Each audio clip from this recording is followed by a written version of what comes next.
back to Sunny Live Show, and thank you so much guys for tuning in. I'm here to update you of what's going to happen on Genesis from the 19th to the 23rd of May 2025 on Monday.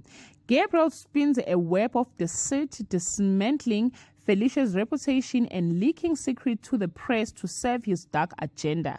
Wendy's family arrives, stirring tension in the Lobola negotiations on Tuesday.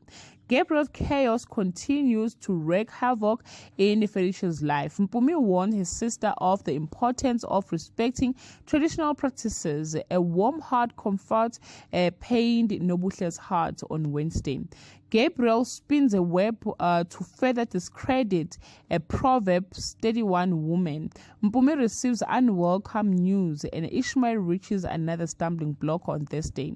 A young bride-to-be's worst fear raised its ugly head on her most important day. What meant to be the best day of his life turned sour for a young man on Friday.